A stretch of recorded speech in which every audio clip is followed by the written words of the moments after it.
বন্ধুরা, আর একটি blog video নিয়ে আপনাদের মাঝে চলে আসলাম।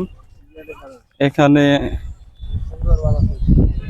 দুপাশ দিয়ে ঘাস, কেয়া গাছ, ছন, গ্রামের দেশে ছন বলে, যেগুলো দিয়ে ঘর বানানো হয়। আর সেই ঘরগুলা অনেক সুন্দর দেখা যায়। আপনারা দেখতে পারতেছেন যে এই যে ছনগুলা সারি সারি ছন।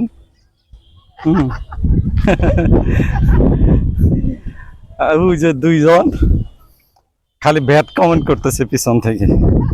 হ্যাঁ, তো কি আর আপনাদের বলবো, গ্রামের পরিবেশ দেখানোর জন্য আপনাদের নিয়ে আসতেছি। সামনে আমাদের বেদেপল্লী, ওই যে দূরে দূরে দেখা যেতেছে বেদেপল্লী। এই বেদেপল্লীতে আমরা এখন ভিতর দিয়ে রাস্তা, তো এই ভিতর দিয়ে আমরা যাইতেছি।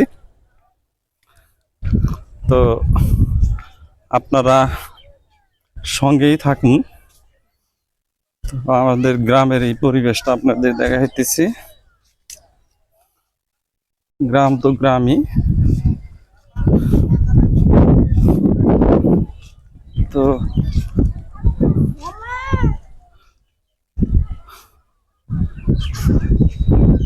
এই এই গ্রাম বেদেপল্লী সাভারে দেখতেছেন, পুরাটাই বেদেপল্লী। বেদেপল্লী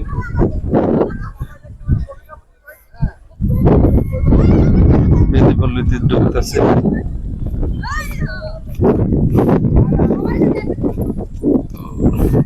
আমরা বেদেপল্লীর ভিতরে ঢুকতেছি।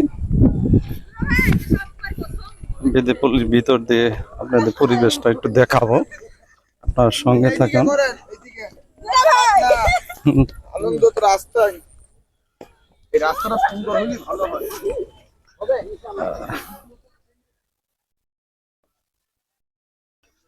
ভিডিও করতে করতে আমরা বাড়ি ফিরতেছি, বাড়ি চলে যাচ্ছি।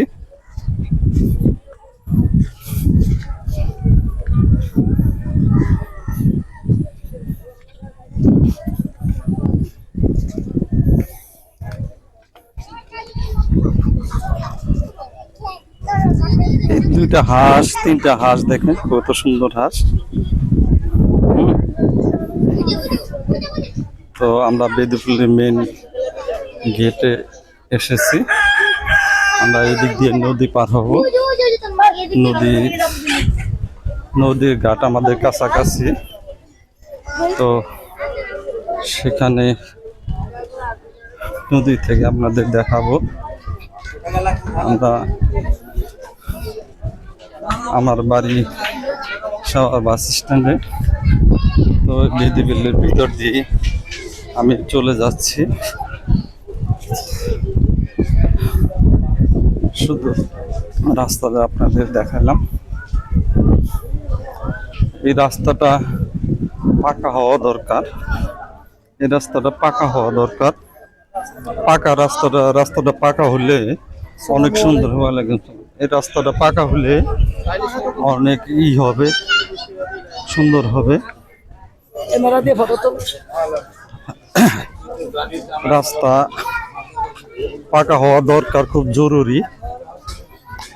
তারা এখানে আছে, এই যে বেদেপল্লী মেয়েরা এখানে যাচ্ছে।